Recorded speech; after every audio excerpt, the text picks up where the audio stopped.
Mirar, iglesia, ha sido tremendo comenzar a escuchar a Marcos cómo presidía.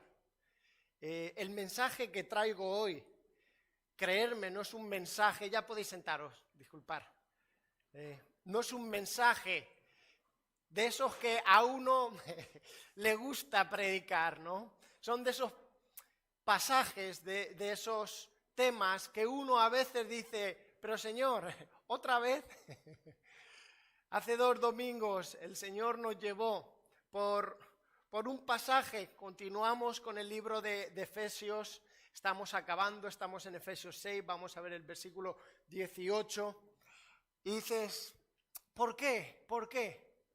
Y el Espíritu Santo me traía de una manera muy clara durante la alabanza, de que Dios está dando oportunidades de gracia a personas aquí que llevan años o meses y que han escuchado el Evangelio y que aún no han respondido de todo corazón.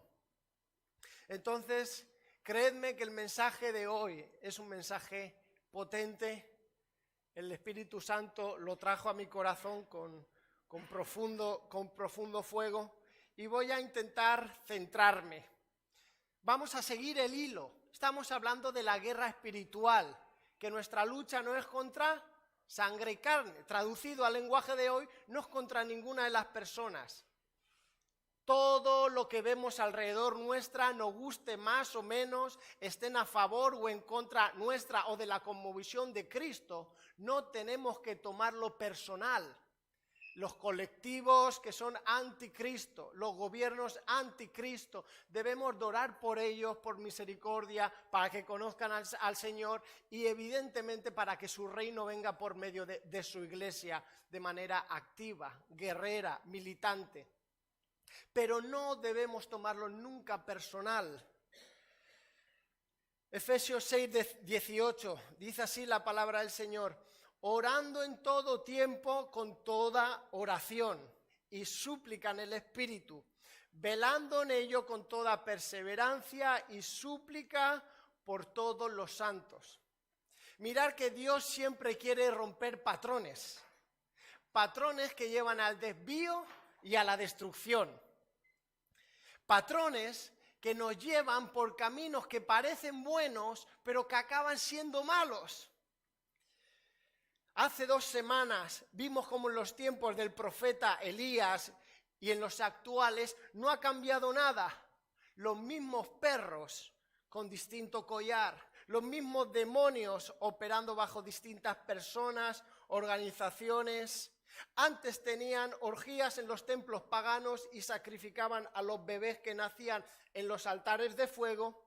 Y hoy en día en las discotecas, entre otros, son esos sitios donde el sexo está completamente descontrolado, y en los hospitales aquí en España o en clínicas abortistas en los Estados Unidos se matan y se sacrifican a los bebés.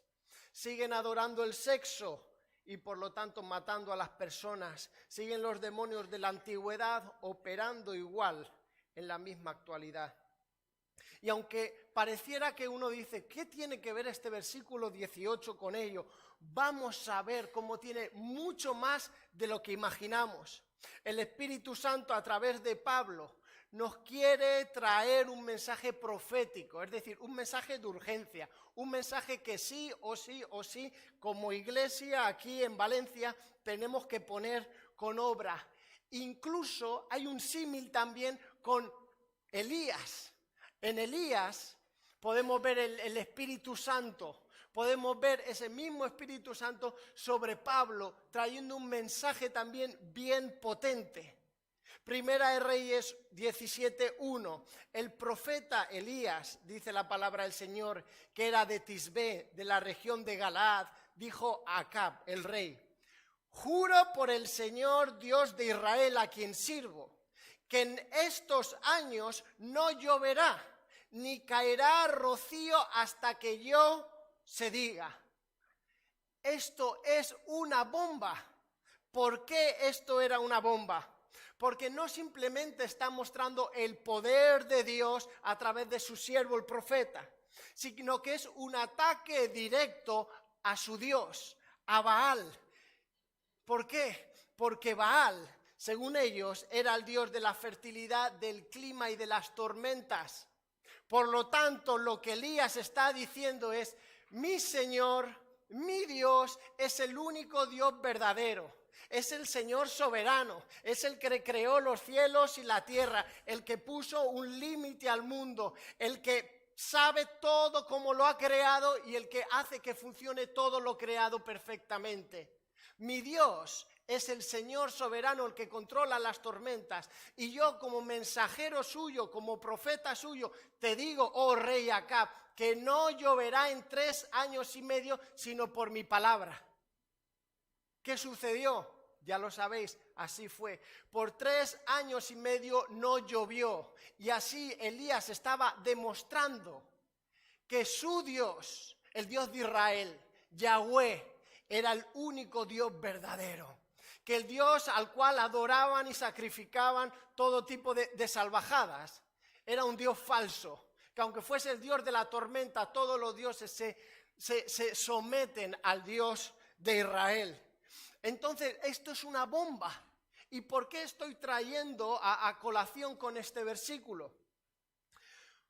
Porque lo que Pablo le está diciendo a la iglesia de Éfeso es exactamente lo mismo. Orando en todo tiempo, con toda oración y súplica en el Espíritu. Mirad, iglesia, hoy en día nosotros entendemos de que allá donde vayamos podemos orar, ¿no? Podemos orar sin cesar, que también dice en otra ocasión el apóstol Pablo. Sin embargo, esto no ha sido así, ni era así en los tiempos de Éfeso, en los tiempos en los que Pablo escribe la carta. Ellos tenían el templo de Diana y entonces allí iban a orar. Solo podían comunicarse con sus dioses en minúscula en el templo. Allí iban, oraban, hacían sacrificio, hacían ofrenda y entonces Dios escuchaba. Y lo que está trayendo el apóstol Pablo es completamente contracultural. Le está diciendo a una iglesia de Éfeso que había muchos judíos, pero también muchos gentiles, muchos griegos, muchos romanos. Le está diciendo, oye, en todo tiempo tú puedes y debes orar. No es que tienes que ir al templo, no es que tienes que ir a la casa, a la iglesia que hay en la casa, no es que tienes que ir al otro templo, no. Es que en todo momento y en todo lugar tú puedes orar, porque ahora tú eres templo del Dios viviente. Ahora tú, querido hermano, querida hermana, eres templo del Dios viviente. El Dios que ni cielo y tierra puede contener ha decidido por alguna razón que no entendemos morar en el corazón tuyo y mío. ¡Wow! Entonces Pablo le recuerda esa verdad preciosa. Iglesia amada de Éfeso, en todo tiempo, en todo momento, orad con toda oración. Y dice, y súplica en el Espíritu. ¡Wow! Qué tremendo es esto, porque Pablo está llevando nuevamente todo al Espíritu de Dios. Cuando nosotros fuimos rescatados, ¿qué sucedió? El Padre desde el cielo nos escoge. El Hijo en la cruz del Calvario muere derramando su sangre para el perdón de nuestros pecados.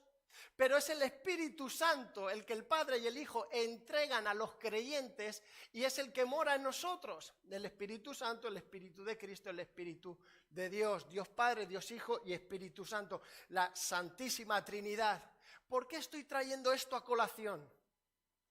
Porque hay algo misterioso pero poderoso al mismo tiempo en ti y en mí. Dios está en ti. Dios está aquí, sí, pero Dios está en ti y en mí. Y da igual si una persona tiene 5, 6, 7, 8 años o tiene 80 o 120. En el momento que esta persona entrega su vida por completo a Dios, a Cristo, se rinde, esta persona entonces pasa a ser templo de Dios. Y wow, mirad, no entendemos No entendemos, pero ese es el amor de nuestro Dios. No entendemos cómo Dios, con toda la miseria que hay y habrá en nosotros, con todo lo que aún estamos luchando y batallando cada uno de los que estamos aquí, hasta que el Señor nos lleve a su presencia o Él venga, está contigo. Por eso, ahora, tú y yo podemos y debemos orar en todo momento y en todo tiempo. ¡Qué cosa más maravillosa! ¡Qué cosa más maravillosa! Me decía Doris, nos compartía en el discipulado, es que yo ahora me levanto y tengo a Dios en mi mente.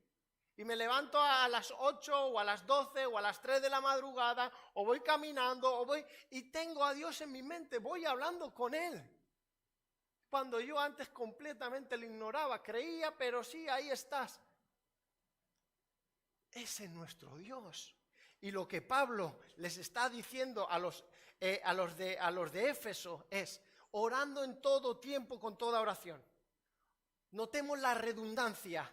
Orando en todo tiempo. Qué bonito es cuando uno pasea con su cónyuge, con su novia, con su novio, con su hijo. Vas hablando, te va contando esto, lo otro. Los que tenéis la familia fuera con videollamada, los podéis ver, compartir. ¡Qué bonito es! ¡Qué bonito es! Que nuestro Padre que está en los cielos nos ha provisto de su Espíritu para que tengamos esa misma comunión, iglesia. Debemos cultivarla. Debemos cultivarla cuando nos despertamos y cuando nos acostamos, cuando estamos en el baño y cuando estamos en la cocina, cuando estamos trabajando y cuando estamos estudiando. Cultivemos la comunión con Dios. Y súplica en el Espíritu, dice el versículo. Notemos cómo dice súplica en el Espíritu. Nuevamente podía haber dicho con súplica, con toda súplica en Dios. Pero nos muestra la tercera persona de la Trinidad, el Espíritu Santo, para que entendamos de que Él es el que se encarga de hablar con nosotros, de compartir, de guiarnos, de exhortarnos, de animarnos, de levantarnos, de enviarnos. Es Dios, Espíritu. Y después continúa diciendo algo potente, que deseo que en el nombre de Jesús aquellos que aún tenéis ciertas dudas podáis recibirlo y que Dios quite velos de los ojos espirituales del corazón. Velando en ello con toda perseverancia y súplica por todos los santos. ¿A qué se está refiriendo aquí Pablo cuando dice todos los santos?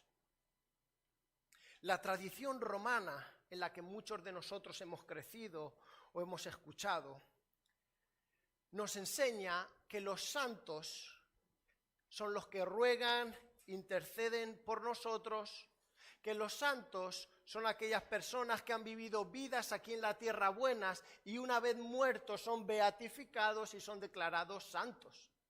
Sin embargo, la palabra de Dios, inspirada, inerrante e infalible, nos enseña que todo cristiano es un santo de Dios.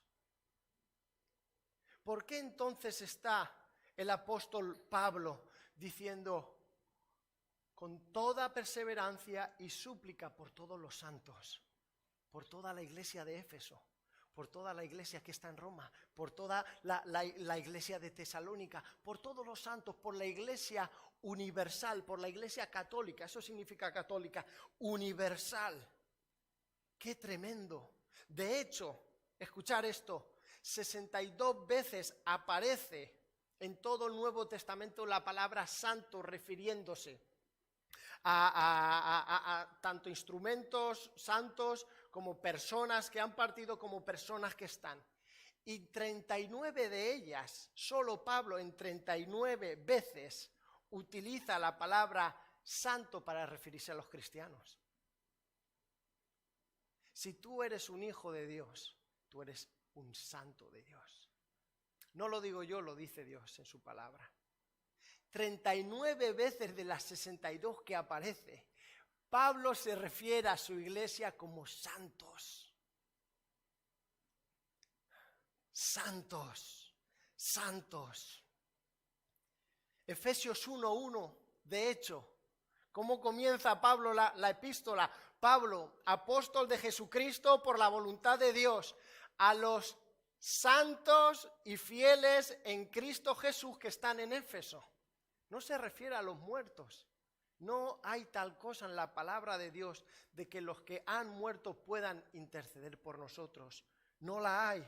Filipenses 1:1 también en la salutación a la iglesia en Filipo dice: Pablo y Timoteo, siervos de Jesucristo, a todos los santos en Cristo Jesús que están en Filipos, con los obispos y los diáconos. Y en su despedida también, Filipenses 4:21 y 22, saludad a todos los santos en Cristo Jesús. Los hermanos que están conmigo saludan. Todos los santos os saludan, especialmente los de las casas del César.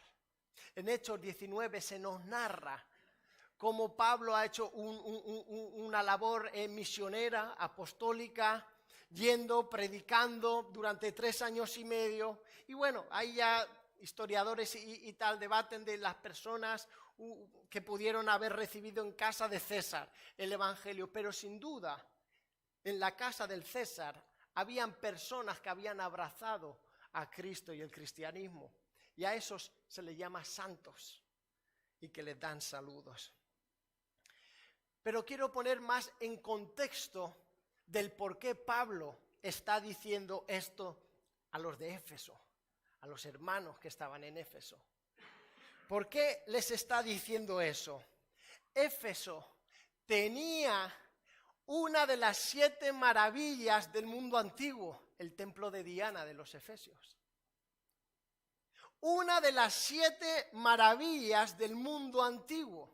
Inclusive en el siglo II después de Cristo, el viajero griego Pausanias, escribió del santuario lo siguiente: 3 cosas contribuyen a su fama, al templo de Diana de los Efesios. La magnitud del templo, que supera a todo el resto de construcciones humanas, y el esplendor de la ciudad de Éfeso y el renombre de la diosa. Esta construcción, iglesia, tenía 127 pilares de mármol de 18 metros de alto. Para que nos pongamos en contexto, la Sagrada Familia tiene 50 pilares. El Duomo de Milán tiene 52 pilares o columnas. Y el Capitolio de los Estados Unidos, que eso es increíble, tiene 144, casi lo mismo el templo de Diana, 127 pilares de mármol de 18 metros. Plinio nos cuenta los ingeniosos sistemas ideados por el arquitecto para trasladar los bloques de mármol desde la cantera a 12 kilómetros de distancia. De hecho, escuchar esta historia, se cuenta que el dintel, que se estima que medía 8 metros de largo por 5,5, estamos hablando de casi un dintel de mármol, como todo este recinto, que se debía colocar sobre la puerta y que era el más pesado que se había construido desde entonces.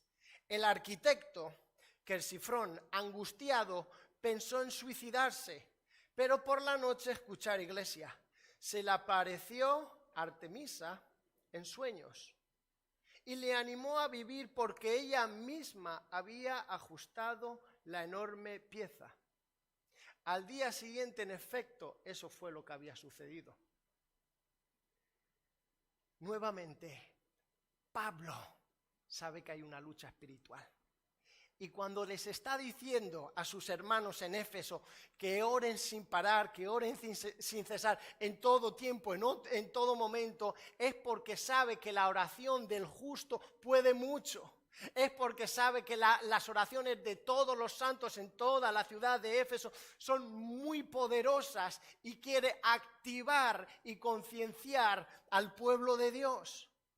Ahora os digo una cosa, ¿Cómo es posible que semejante piedra de mármol, de repente, de manera misteriosa, o no misteriosa, para los que disciernen los tiempos, recordemos, se había puesto de manera perfecta? Mirar, escuchar esto, cuando uno sirve a los demonios operan milagros también.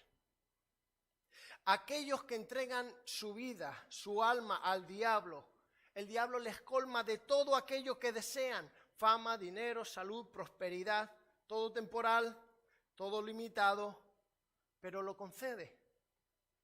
Pero la gente se olvida, iglesia amada, que Satanás fue el primer usurero y el mayor de todos, porque lo que te da, después te lo cobra con muchas más creces.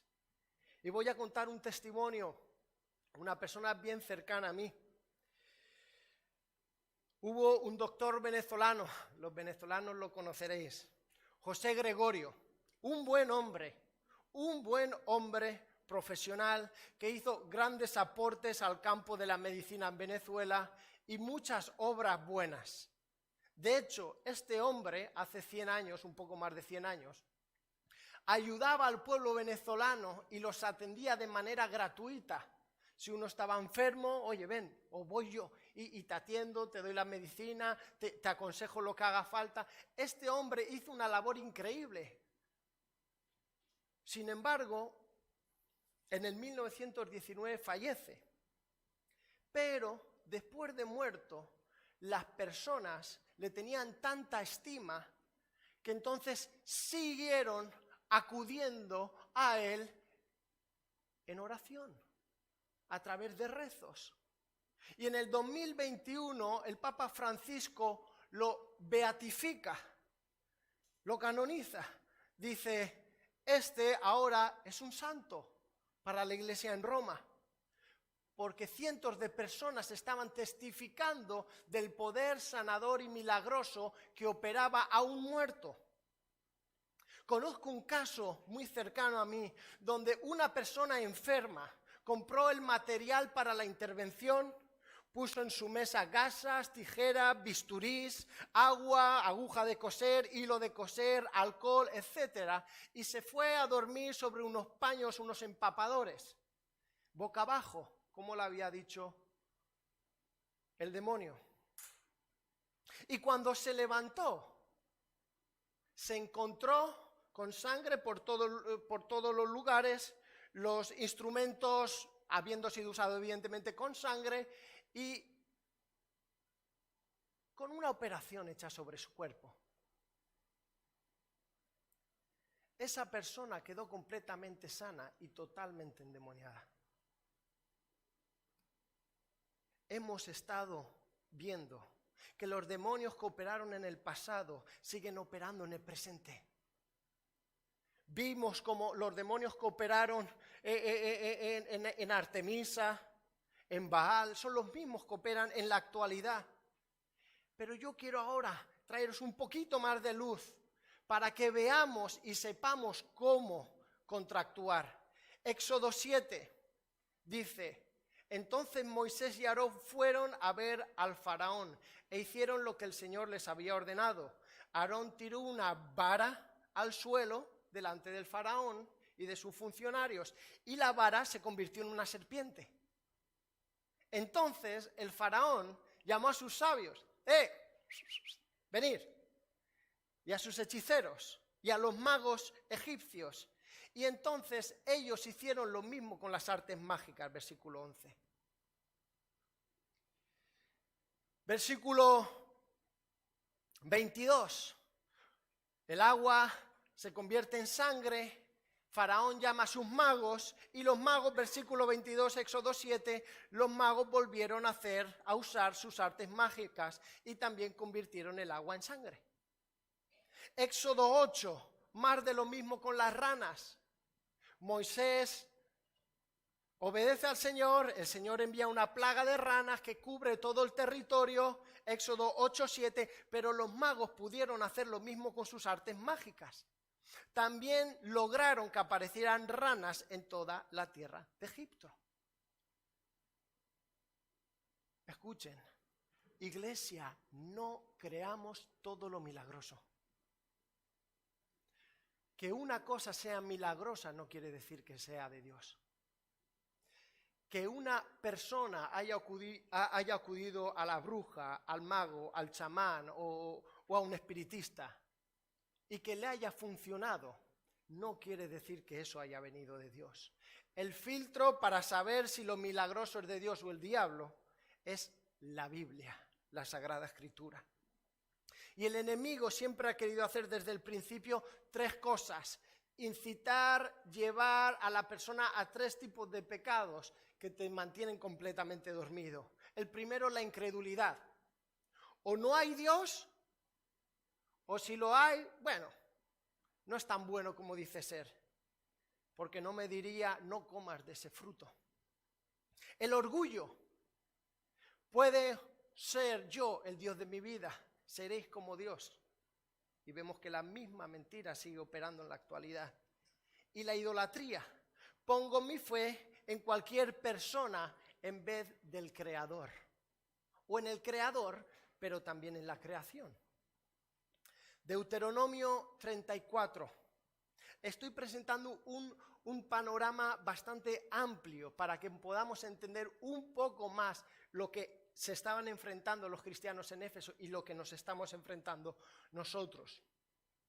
Moisés muere, Deuteronomio 34, y se nos dice que entierran el cuerpo en un lugar donde nadie lo sabe, ni lo supiese. Pero, Judas 9, ¿qué nos dice? Pero cuando el arcángel Miguel contendía con el diablo disputando sobre el cuerpo de Moisés, no se atrevió a proferir ninguna palabra de maldad, sino que le dijo: el Señor te reprenda. ¿Por qué escondieron el cuerpo de Moisés allí donde nadie lo vio? Allí donde nadie lo encontrase.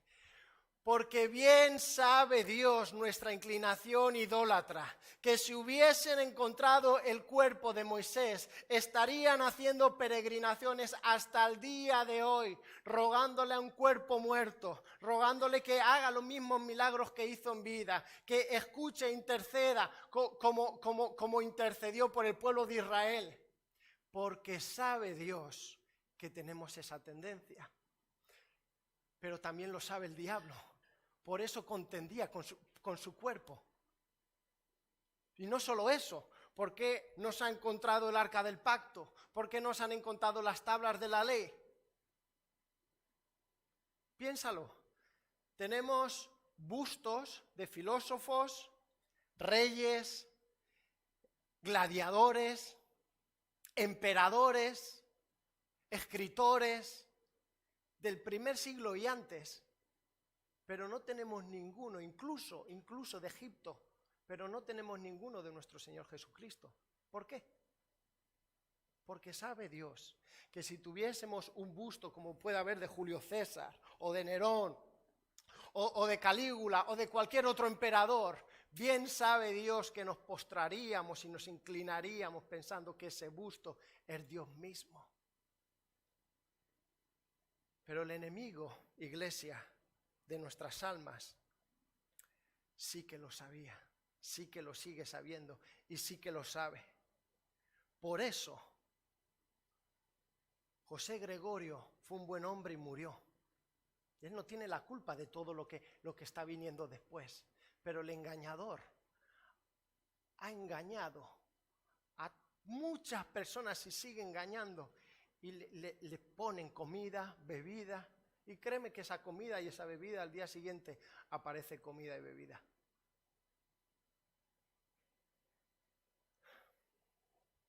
Una figura conocida. Lo mismo que ha hecho con José Gregorio, lo mismo que quería hacer con Moisés. Lo mismo que ha hecho con todos los hombres y mujeres de Dios a lo largo de toda la historia. Iglesia,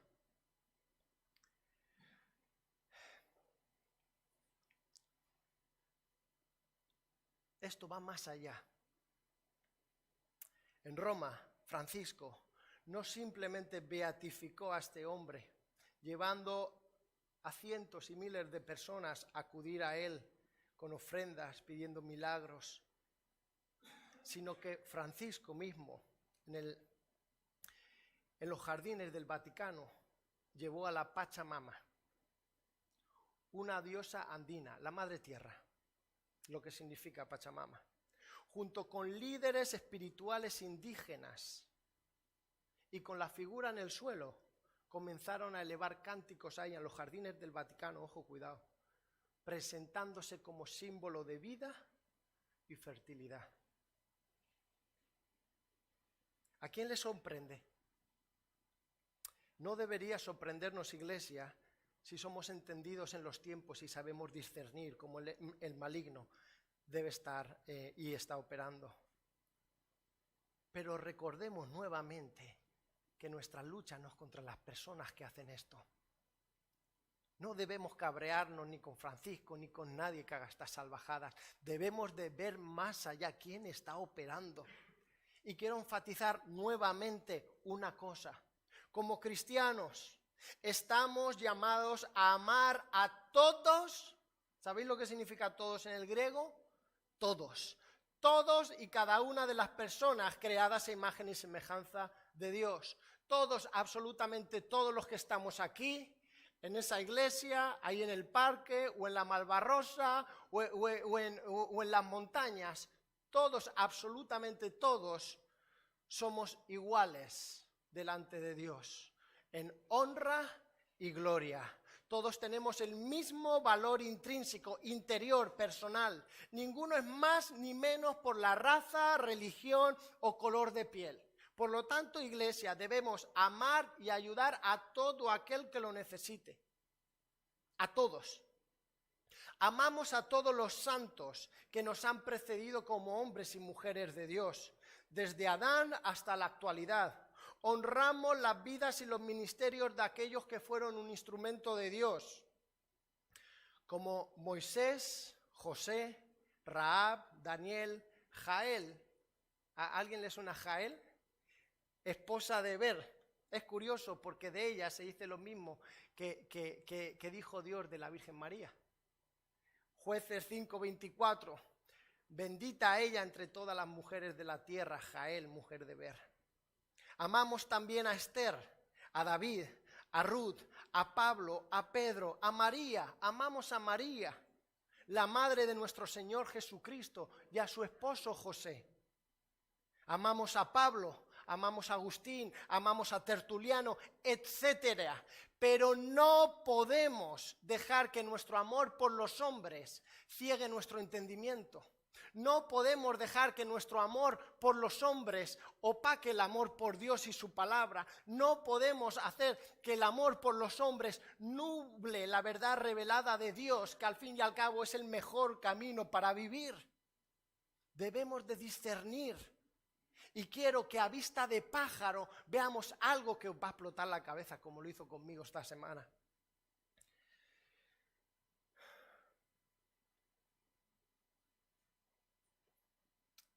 Voy a hablar de 5 personajes o divinidades o ídolos, como prefieras llamarlo, que hubieron, para que veamos el espíritu que operó y vamos a ver cómo todo esto comienza desde el principio. No me perdáis. Isis, diosa del antiguo Egipto. Artemisa, de la Grecia antigua. La Virgen María, del cristianismo. Oyá, de las religiones afroamericanas, como la Santería y el Candomblé. Y la Pachamama en los Andes. El rol principal de cada una de estas divinidades, diosas, femeninas, por cierto, todas, están íntimamente ligadas. Voy a hacer las conexiones. Si alguien quiere que se lo presente, le puedo compartir y puede investigar. Pero las conexiones que hay por los espíritus que han operado detrás de estas figuras. Espíritus demoníacos, por cierto. Como madre protectora tenemos a Isis, a María y a la Pachamama. Como la madre de la naturaleza y los ciclos tenemos a Artemisa, a Oyá y a la Pachamama. Como fuerza femenina transformadora a Oyá, a Isis, a Artemisa y a la Pachamama y a María, la Virgen. Todo esto ha creado un sincretismo, una mezcla, un batiburrillo, que quiero que escuchéis. En la colonización de América, a la Pachamama se le asociaron rasgos de la Virgen María para facilitar la evangelización a los indígenas. En el Caribe y en Brasil, Ollá y otras orishas se identificaron como santas católicas para resistir y poder vivir a la represión religiosa. Y en la antigüedad, Isis fue venerada incluso en el Imperio Romano y algunos símbolos que influyeron en el arte cristiano mariano, o diría simplemente arte mariano. Mencionaré rápidamente otras y ahora veréis lo que dice el Señor en su palabra. Bien interesante, la primera diosa femenina, la mujer sentada de Catalhoyuk, en la actual Turquía, una mujer sentada en un trono. De ella viene entonces la otra divinidad, Inanna, la sumeria. Después tenemos a Neith en Egipto. Después tenemos a Nut, también en Egipto, como la reina de los cielos. ¿A alguien le suena ese título, la reina de los cielos? Y después a la Virgen María como la reina de los cielos también. Y después en Europa a las Cibeles. La reina del cielo, escuchemos. ¿Qué dijo el lucero de la mañana? Isaías 14 del 13 al 15. Tú que decías en tu corazón, subiré al cielo, en lo alto junto con las estrellas de Dios, levantaré mi trono en el monte del testimonio, me sentaré a los lados del norte. Génesis 11:4. Y dijeron, vamos en Babel, edifiquemos una ciudad, una torre cuya cúspide llegue al cielo, y entonces hagamos un nombre, por si fuésemos esparcidos por lo largo de la faz de la tierra. Estamos viendo cómo el mismo espíritu, la misma mentira que obró en Lucifer, fue la misma que ha metido en todas las divinidades femeninas a lo largo, subir al cielo y entronarse.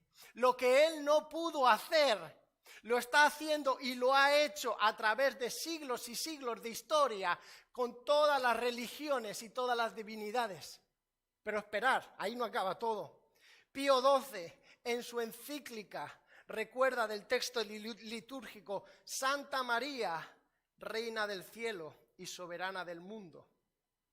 Cristo es rey no solo porque es hijo de Dios, sino también porque es redentor. María es reina no solo porque es madre de Dios, sino porque también está asociada como la nueva Eva al nuevo Adán y cooperó con la obra de redención del género humano. No solo es reina del cielo, sino también redentora. Jeremías 7:18, y hay más, pero no vamos a leerlo. Los hijos recogen la leña, los padres encienden el fuego y las mujeres amasan la masa para hacer tortas a la reina del cielo y para hacer ofrendas a dioses ajenos, los cuales provocan a ira a Dios. Jeremías 7:18. La reina de los cielos se refiere a Astarte, la diosa que adoraba Jezabel y Acab, la diosa que Elías con voz profética clamó en contra de ella, la diosa, el demonio que operó siglos más tarde en Diana, que sigue operando a través de las apariciones milagrosas de María, que no llevan a Dios sino te alejan absolutamente de Dios. Escucha esto, iglesia amada, esto no ha sido un invento de la nada del enemigo. Esto no ha sido, ostras, ¿qué voy a hacer ahora? ¿Qué voy a hacer? Porque estoy viendo que el cristianismo avanza al pueblo de Israel y Dios, como es tan bueno y tan fiel, Génesis 3:14. Entonces el Señor dijo a la serpiente, por lo que me has hecho eres maldita, más que todos los animales, tanto domésticos como salvajes. Además, andarás sobre tu vientre, arrastrándote por el polvo durante toda tu vida. Tú que querías estar en el cielo, vas a arrastrarte toda la vida en el polvo de la tierra. Ojo, versículo 15, y pondré hostilidad entre tú y la mujer. Si hay alguien que odia a la mujer, cree que es Satanás. Y pondré hostilidad entre tú y la mujer, y entre tu descendencia y la descendencia de ella. Y su descendiente te aplastará la cabeza y tú le herirás en el talón, en el calcañar. Desde el momento en que Dios maldijo a Satanás, Satanás ha estado pensando cómo levantar a una figura femenina, sabiendo que de ella vendría el Salvador del universo, para desviar a los mortales. ¡Wow!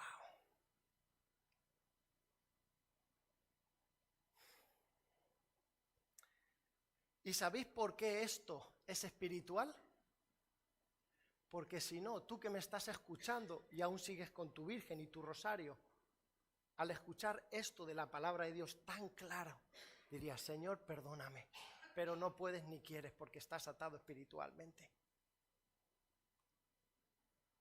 Y necesitas que Dios quite un velo de tu corazón. Esto es un mensaje profético para personas aquí. Y tenéis que escuchar la voz de Dios, que te dice, hoy, si hoy escuchases mi voz, arrepiéntete. ¿Sabes lo que es arrepentirse? Metanoia en el griego, un cambio de mente. Lo siento, Señor, estaba equivocado, tu palabra es verdad. Tú tienes mejores planes para mí, planes de prosperidad, planes para mejor. Señor, me vuelvo a ti. Dejo mi sincretismo, dejo de confiar en ti y en otras personas. Me entrego por completo a ti, Cristo. Te pido perdón, Jesús, Jesús, Jesús. Me entrego a ti. Y eso es lo que Dios quiere de ti hoy. ¿Sabéis simbólicamente lo que habéis estado haciendo algunos de aquí? Habéis estado bebiendo de arroyos en vez de ir de la fuente principal. Justo escuchaba esta semana del doctor Guillermo, Nutri-Guillermo, en las redes sociales, que cometió el error de ir a un pueblo que tenía un arroyo natural, un manantial que brotaba agua, pero de beber al fondo, beber ya al final del pueblo, cuando él se enteró que había una piscifactoría y que pasaba por todo el pueblo con lo que conlleva. Dice, me sentí en un infierno, así lo dice él. Dice, tenía que haber ido a la fuente donde emana.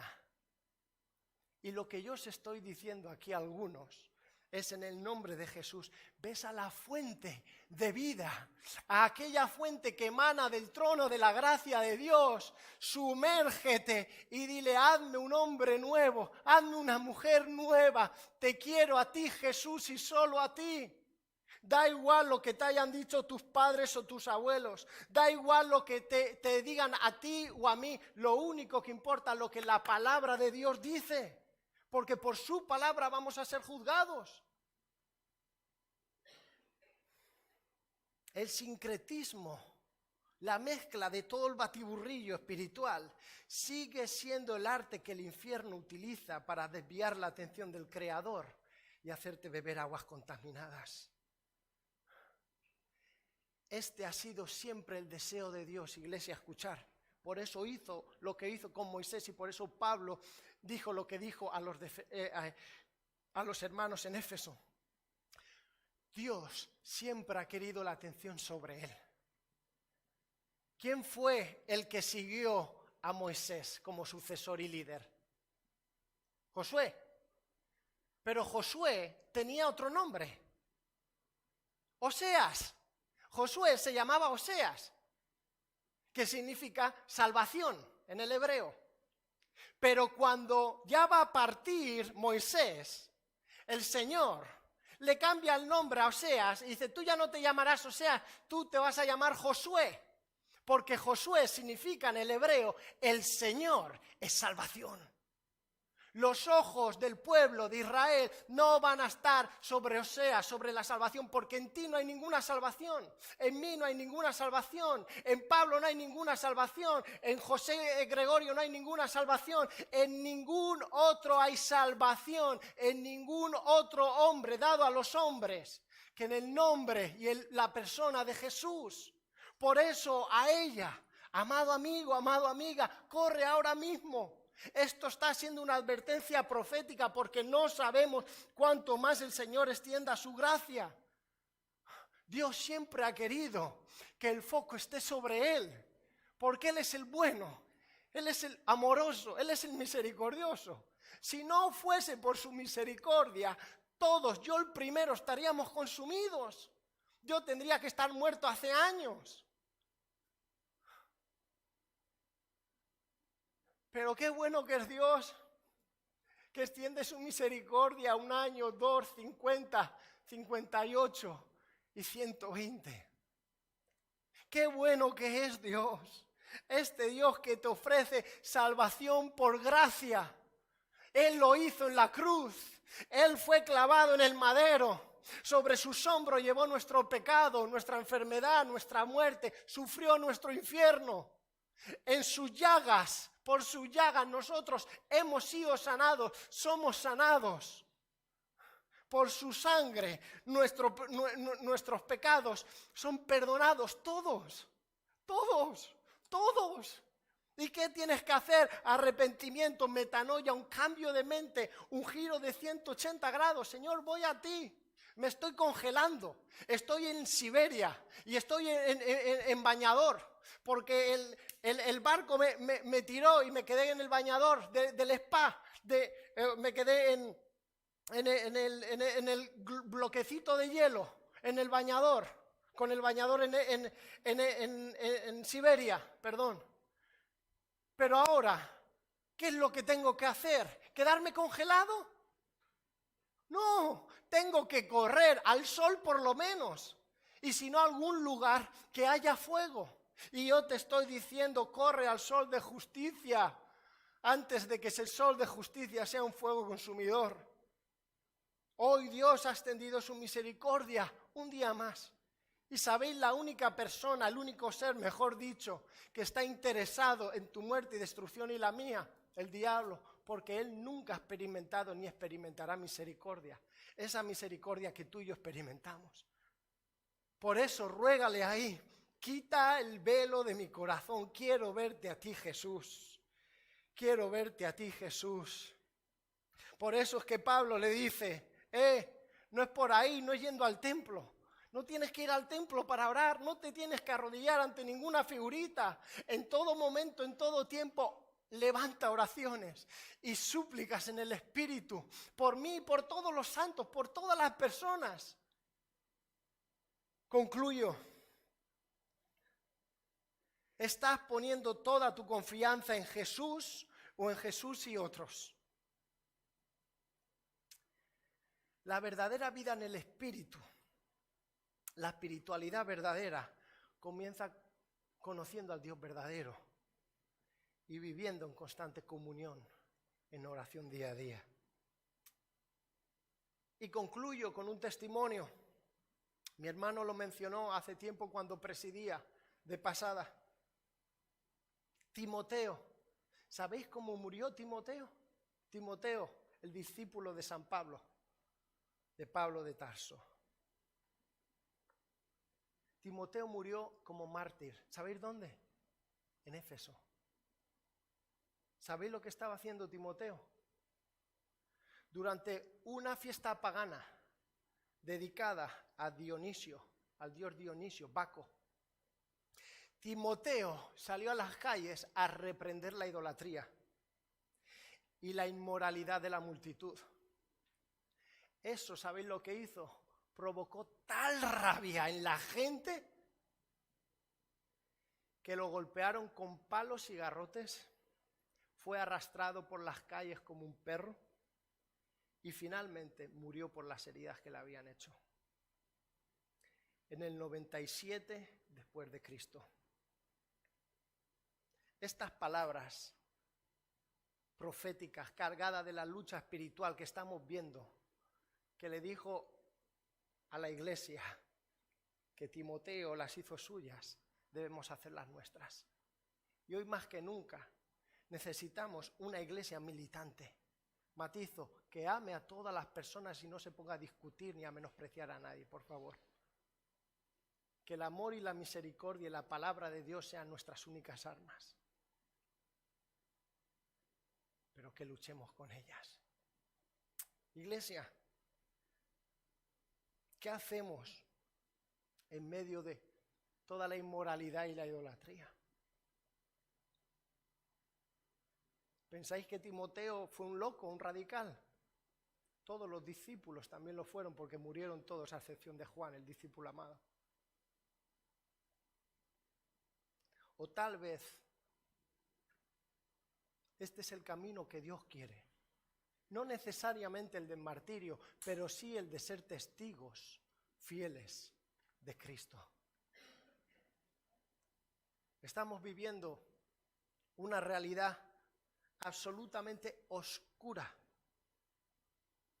Y solo hombres y mujeres llenos del Espíritu Santo, que viven una espiritualidad verdadera, que día tras día, en todo momento, en todo lugar, están levantando oraciones en el Espíritu, están intercediendo por el barrio de Campanar, por la ciudad de Valencia y por la nación de España. Están intercediendo por Europa y por el mundo, para que venga un tsunami de la gloria de Dios. Se necesita hombres y mujeres que se pongan en la brecha. Se necesitan Pablos y Timoteos que se pongan en la brecha. Se necesitan Moisés y Elías que se pongan en la brecha. Se necesitan Rahabs y Esther que se pongan en la brecha.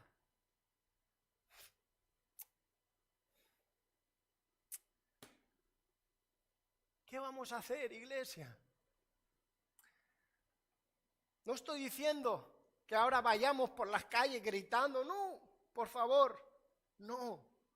Pero a tu prójimo, al que conoces, al que amas, háblale.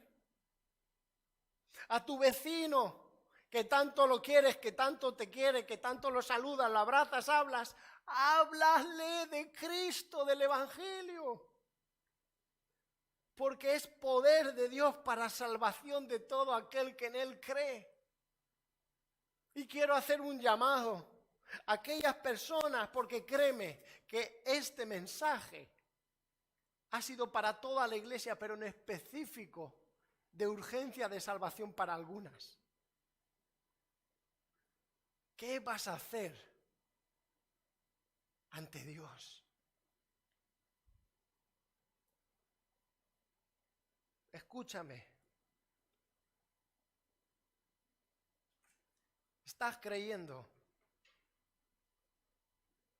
que con tu rosario, tus rezos y tus estampitas, un día Dios te va a recibir? Pero tales cosas son como hojas de higuera, aquellas que cosieron nuestros primeros padres, Adán y Eva. Necesitas que Dios mismo te cubra con la piel del Cordero suyo. Necesitas que la justicia de Cristo mismo, el Cordero de Dios que quita el pecado del mundo, te cubra. Es la única manera de pasar a su presencia. Señor Jesús, Espíritu Santo, si tú no lo haces, nadie puede. Señor, quita velos, quita corazones de piedra, destapa oídos, salva por amor de tu nombre y de esas personas que tú tanto amas. Y levanta una iglesia llena de amor, de compasión, de misericordia, donde no tengamos el juicio en nuestra boca, sino esa palabra profética y oportuna en cada momento para cada persona. Y utilízanos.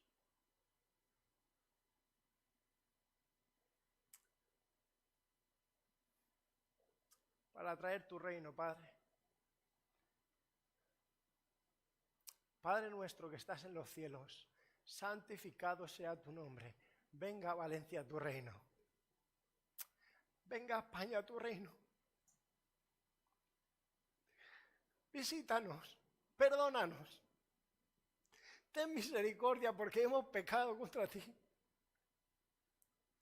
Hemos pecado, hemos sido rebeldes. Pero te pedimos a ti que eres bueno y grande en misericordia. Que no desprecias al corazón contrito y humillado. Mira a tu pueblo, cómo nos humillamos delante tuya y nos ponemos en la brecha por esta nación. Ayúdanos, Señor. Ayúdanos, Padre.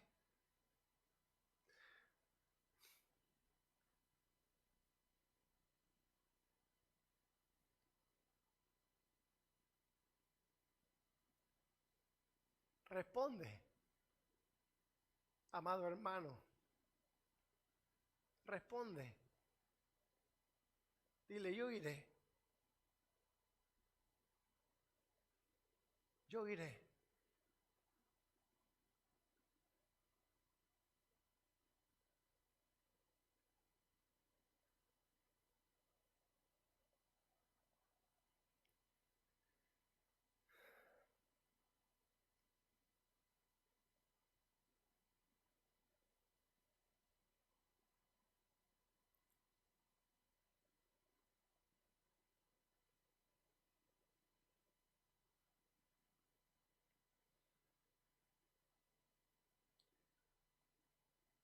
El Señor me está recordando Naamán. ¿Os acordáis de Naamán, el leproso? Ese valiente leproso. ¡Wow! Un guerrero leproso. ¡Wow! Eso es increíble, porque la mano se te podía caer de empuñar tan solo el arma.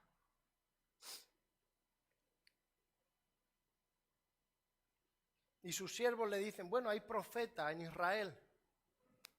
¿Ves? Su Dios puede sanarte. Profeta. ¿Ves? Escúchalo. Y dice que el profeta le dijo, métete en ese río que tú consideras que no es lo bastante glorioso y bueno y bonito y limpio, pero métete y zambúllete 7 veces. De hecho, no fue ni el profeta, sino que mandó a uno de sus siervos. Y este comandante, este valiente leproso, dijo, habiendo ríos mejores que este, ¿me manda a zambullirme ahí? Aparte envía, ¿quién se cree que soy yo? Que envía hasta un siervo para que me diga y me dé el mensaje. Y entonces uno de los siervos de Naamán, de sus soldados, le dice, capitán, si te hubiese dicho, haz la hazaña más increíble y espectacular que hasta el día de hoy has hecho, súbete a la montaña de 3.000 metros de altura descalzo, carga una bolsa de piedra de 50 kilos a tu espalda, estoy seguro que lo hubieses hecho, pero te está pidiendo que te zambullas 7 veces. ¿Sabes lo que le impidió a esa persona, a Naamán, obedecer a la primera? Su orgullo. ¿Sabes lo que impide en nuestros corazones que nos rindamos a Cristo por completo? El orgullo. Y Dios te dice, deja tu orgullo a un lado, que te quiero sanar, que te quiero salvar.